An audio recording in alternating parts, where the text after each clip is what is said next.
لا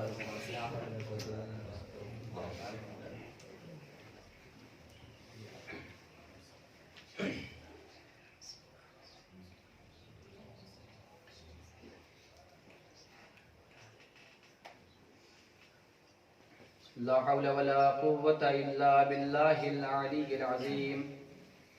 أعوذ بالله من الشيطان اللعين الرجيم. بسم الله الرحمن الرحيم.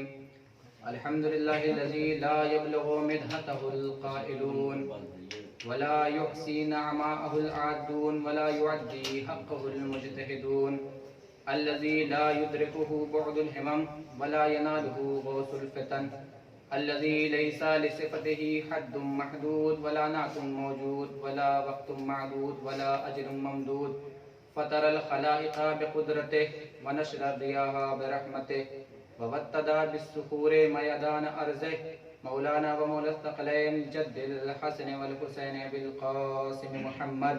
اللهم صل على محمد وعلى آل بيته الطيبين الطاهرين المعصومين المنتجبين المظلومين، ولعنة الله على أعدائهم أجمعين من يومنا هذا إلى قيام يوم الدين. أما بعد، فقد قال الله تبارك وتعالى في القرآن المجيد: بسم الله الرحمن الرحيم، ذلك الكتاب لا ريب فيه هدى للمتقين. صلوات محمد وآل محمد. اللهم صل على محمد وآل محمد.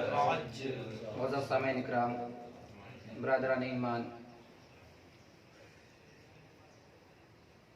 آپ کے سامنے کچھ عرض کرنے سے پہلے گزارش ہے کہ ایک مرتبہ سورہ الحمد اور 3 مرتبہ سورہ توحید کی تلاوت فرما کر مرحوم سید ابن حسن کربلائی ابن محمد تقی، مرحومہ حسین بانو بنت رونق حسین، صافیہ بیگم بنت قربان علی، اسما بیگم بنت سید محمد نواب، مرحومہ اصغری بیگم بنت مرزا صالح حسین کی ارواح کو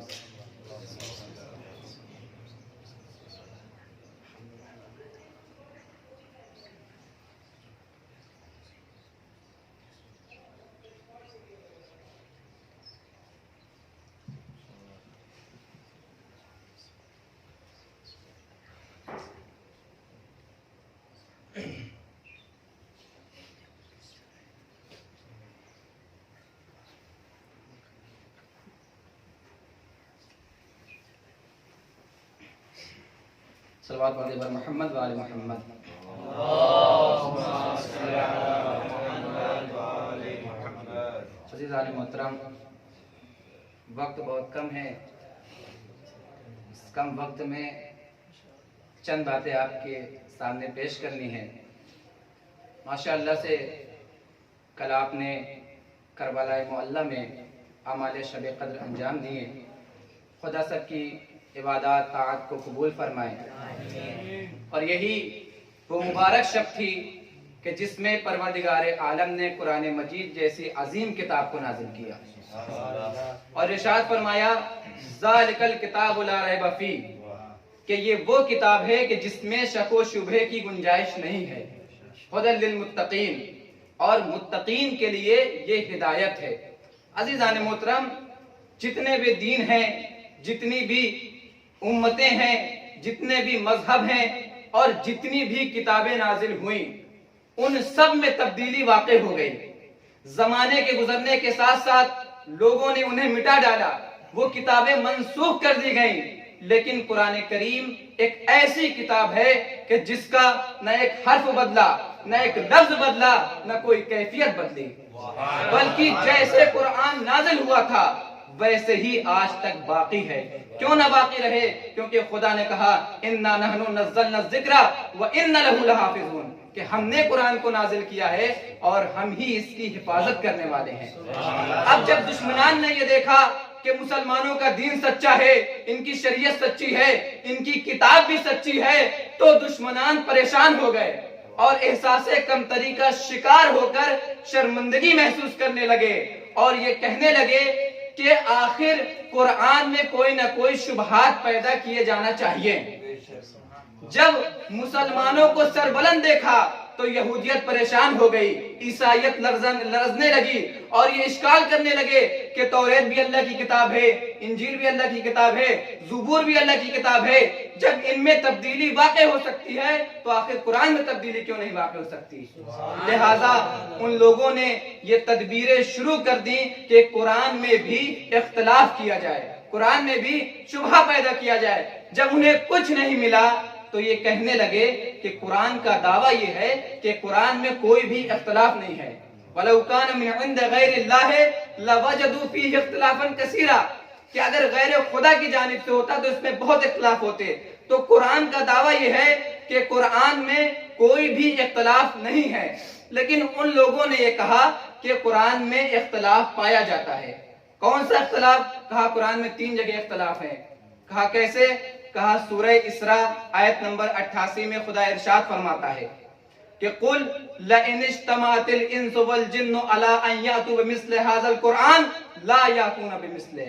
اے پیغمبر کہہ دیجئے کہ اگر تمام انسان اور جنات مل کر قرآن کا جواب لانا چاہے تو اس قرآن کا جواب نہیں لا سکتے۔ اس کے بعد سورہ ہود آیت نمبر 13 میں ارشاد ہوتا ہے قُلْ فَأْتُوا بِعَشْرِ سُوَرٍ مِثْلِهِ، کہ اے پیغمبر ان سے کہہ دیجئے کہ قرآن کے 10 سوروں کا جواب لے آئے۔ اس کے بعد سورہ بقرہ آیت نمبر 23 میں ارشاد ہوتا ہے ان کنتم فی ریب مما نزلنا علی عبدنا فأتوا بسورۃ من مثلہ، کہ اگر تمہیں قرآن میں ذرہ برابر شک ہے تو تم قرآن کے کسی ایک سورے کا جواب لے آؤ۔ وہ کہنے لگے کہ خدا کہیں پر پورے قرآن کا جواب مانگ رہا ہے، کہیں 10 سوروں کا جواب مانگ رہا ہے، کہیں ایک سورے کا جواب مانگ رہا ہے، یہ اختلاف نہیں تو اور کیا ہے؟ تو عزیزان محترم ایک جملہ کہتا چلوں کہ اگر پروردگار عالم نے اس ماہ مبارک میں امت کے لیے قرآن جیسا تحفہ بھیجا ہے تو اس قرآن پر ہونے والے اختلاف اور ہونے والے اشکال کے لیے وارث قرآن کو بھی رمضان میں بھیجا ہے۔ لہذا جب صحابہ پریشان ہو گئے یہ تو قرآن پہ اختلاف ہو گیا، وارث قرآن امام حسن کی خدمت میں آئے اور ہاتھوں کو جوڑ کر کہنے لگے اے آقا، دشمنوں کی جانب سے، یہودیت کی جانب سے یہ اشکال اٹھا ہے کہ قرآن میں اختلاف پایا جاتا ہے، کہیں پر اللہ پورے قرآن کا جواب مانگ رہا ہے، کہیں پر 10 سوروں کا جواب مانگ رہا ہے، کہیں پر ایک سورے کا جواب مانگ رہا ہے۔ تو ایک مرتبہ امام حسن نے کہا کیا تمہیں نہیں پتا کہ جب قرآن نازل ہوا تو قرآن کے مخالف 3 گروہ تھے؟ جب قرآن نازل ہوا تو قرآن کے مخالف 3 گروہ تھے، مشرک، کافر، منافق۔ مشرک جو اللہ کے مقابلے میں آئے، کافر جو رسول کے مقابلے میں آئے، منافق جو ایمان کے مقابلے میں آئے۔ لہٰذا اللہ نے مشرکوں سے پورے قرآن کا جواب مانگا، کافروں سے 10 سوروں کا جواب مانگا، منافقوں سے ایک سورے کا جواب مانگا۔ تو عزیزان محترم یہ بات ثابت ہو گئی کہ قرآن کو بھیجنے والا اللہ، لانے والا رسول اور بچانے والا امام۔ تو عزیزان محترم اللہ نے بھی 3 مطالبے رکھے، مشرکوں سے پورے قرآن کا جواب مانگا، کافروں سے 10 سوروں کا جواب مانگا اور منافقوں سے ایک سورے کا جواب مانگا۔ جیسے ہی صحابہ نے یہ سنا، صحابہ ایک مرتبہ مسرور ہو کر ایک ساتھ یہ کہنے لگے اشہد انکا کنت للرسول ولدا وللقرآن سندا، اے پیغمبر کے بیٹے، اے فرزند رسول، اے وارث قرآن، ہم گواہی دیتے ہیں کہ آپ رسول کے لیے ولد اور قرآن کے لیے سند ہے۔ ارے یہ ہے امامت کا مرتبہ کہ ساری امتوں کے لیے قرآن سند ہے، چاہے بریلوی ہو، چاہے شافعی ہو، چاہے مالکی ہو، چاہے حنبلی ہو، چاہے اہل حدیث ہو، سب کے لیے قرآن سند ہے۔ ارے یہی تو فرق ہے امت میں اور امام میں کہ امت کے لیے قرآن سند ہے، قرآن کے لیے وارث قرآن حسن مجتبیٰ کی ذات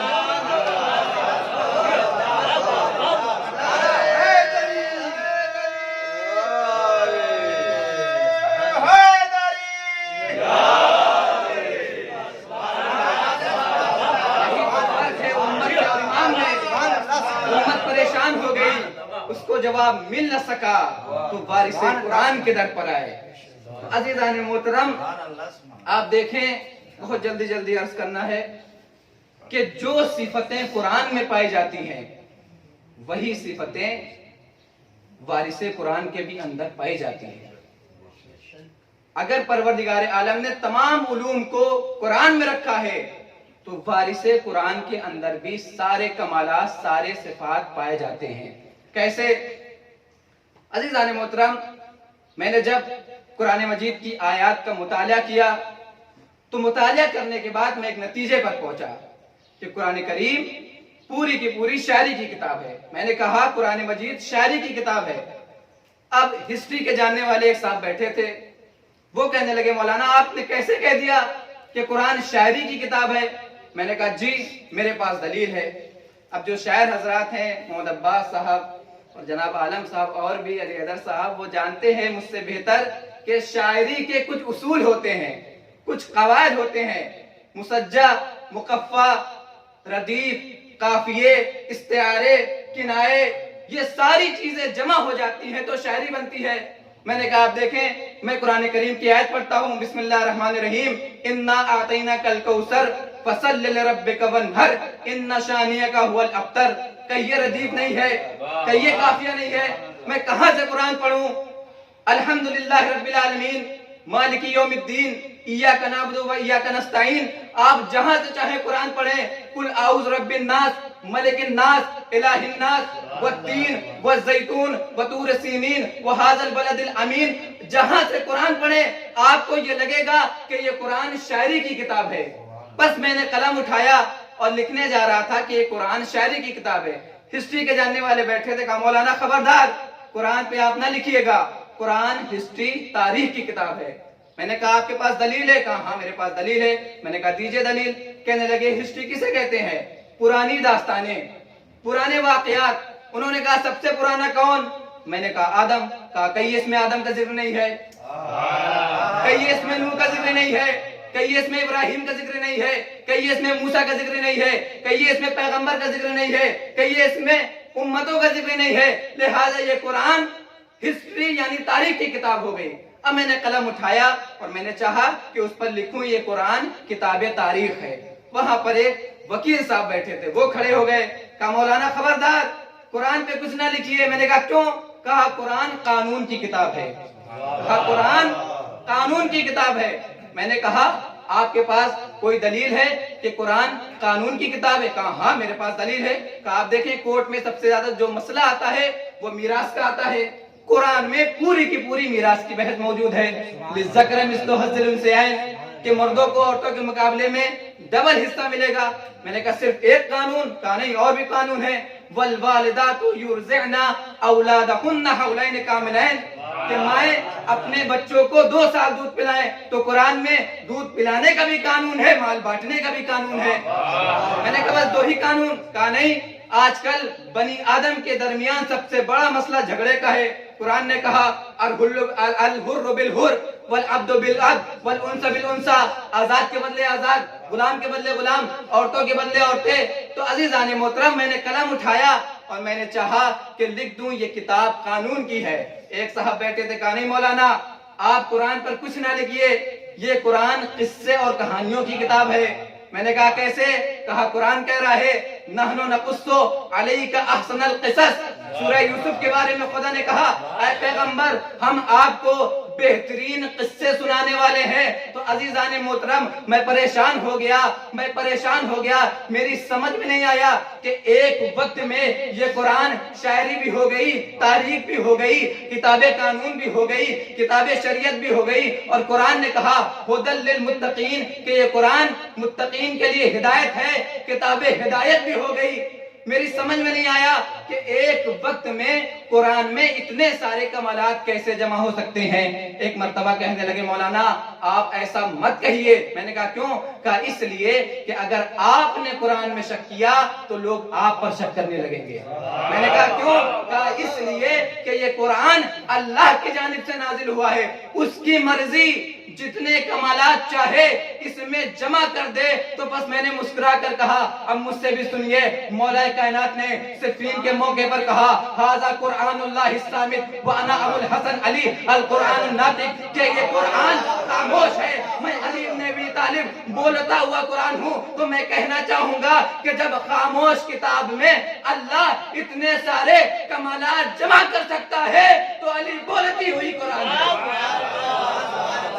علی کو بولتی ہوئی قرآن ہے، علی کو بولتا ہوا قرآن ہے۔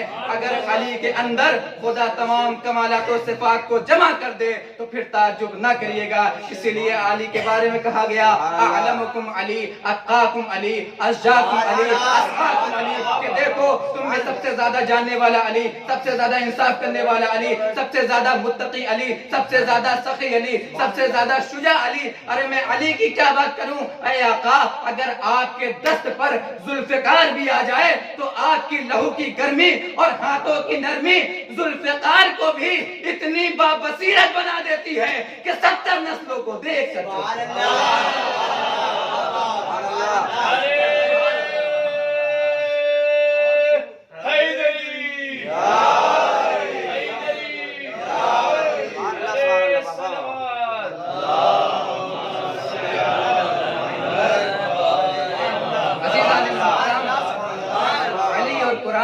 گہرا رابطہ ہے. اس لیے رسول نے کہا القرآن مع علی وعلی مع القرآن, کہ قرآن علی کے ساتھ ہے, علی قرآن کے ساتھ ہے.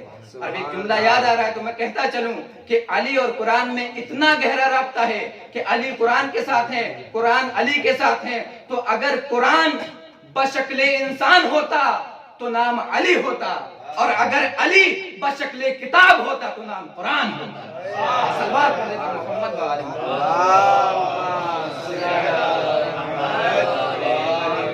عزیزان محترم, یہ وہ قرآن ہے کہ جس میں شک و شبہ کی کوئی گنجائش نہیں ہے. قرآن مجید کے 4 وجود ہیں, ایک مکتوبی وجود, ایک ملفوظی وجود, ایک ذہنی وجود اور ایک حقیقی وجود.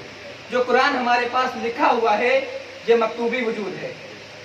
جو تلاوت کی جاتی ہے, مولانا عمران صاحب ماشاءاللہ تلاوت کرتے ہیں, تو تلاوت کیا ہوا یہ ملفوظی وجود ہوا.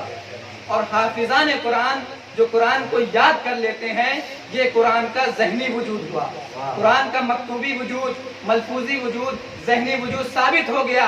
اب عزیزان محترم, قرآن کا حقیقی وجود کون ہے, قرآن کا اصلی وجود کون ہے؟ تو قرآن کریم میں ارشاد ہوتا ہے وَإِنَّهُ لَتَنزِيلُ رَبِّ الْعَالَمِينَ نَزَلَ بِهِ الرُّوحُ الْأَمِينُ عَلَى قَلْبِكَ لِتَكُونَ مِنَ الْمُنذَرِينَ, کہ یہ قرآن اللہ کی جانب سے نازل ہوا جسے جبرائیل امین قلب پیغمبر پر لے کر آئے. تو عزیزان محترم, اس کا مطلب یہ ہے کہ قلب پیغمبر وجود رسول ہی حقیقی قرآن ہے, وجود رسول ہی حقیقی قرآن ہے. اب عزیزان محترم, اگر اس مکتوبی قرآن میں, قرآن کے مکتوبی وجود میں اگر کوئی شک کرے, پورا قرآن کوئی مانتا ہے, قرآن کی 6666 آیتوں کو مانتا ہے, لیکن قرآن کے اس مکتوبی وجود کی کسی ایک آیت میں اگر کوئی شک کرے تو تمام مسلمان یہ کہیں گے کہ وہ کافر ہو گیا, وہ اسلام سے خارج ہو جائے گا, وہ مرتد ہو جائے گا. عزیزان محترم, اگر کوئی قرآن کی ایک آیت میں اختلاف کرے, ایک آیت میں شک کرے تو وہ کافر ہو جاتا ہے. اب اگر کوئی ملعون قرآن کی 26 آیتوں کے بارے میں شک کرے,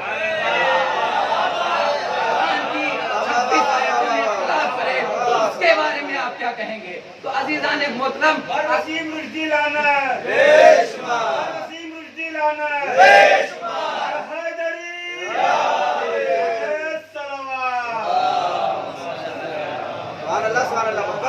اگر کوئی ایک آیت میں شک کرے تو لوگ مسلمان کہتے ہیں, اگر 26 آیتوں کے بارے میں شک کرے اور لوگ اسے کافر مرتد کہے تو اس میں شک کرنے کی بات نہیں. عزیزان محترم, اگر قرآن مجید کی, یا یوں کہوں کہ اگر قرآن کے مکتوبی وجود میں اگر کوئی غلطی نکالے تو وہ اسلام سے خارج ہو جاتا ہے. اب اگر کوئی حقیقی قرآن پیغمبر اسلام کے بارے میں غلطی نکالے اور یہ کہے کہ معاذ اللہ ہذیان بکتے تھے یا بھول جایا کرتے تھے تو پھر اس کے بارے میں کیا فتویٰ ہوگا؟ عزیزان محترم, وجود رسول ہی حقیقی قرآن ہے, پیغمبر کی ذات ہی حقیقی قرآن ہے. بس آخری منزل کی طرف آنا چاہتا ہوں. آپ دیکھیں کہ قرآن کریم کے نام قرآن میں کیا لیے گئے. ارشاد ہوتا ہے قاف والقرآن المجید, کہ یہ قرآن مجید ہے. انہ لقرآن کریم, کہ یہ قرآن کریم ہے. لقد آتیناک سبعا من المثانی والقرآن العظیم, کہ یہ قرآن عظیم ہے. تو قرآن مجید ہے, قرآن کریم ہے, قرآن عظیم ہے. اب عزیزان محترم,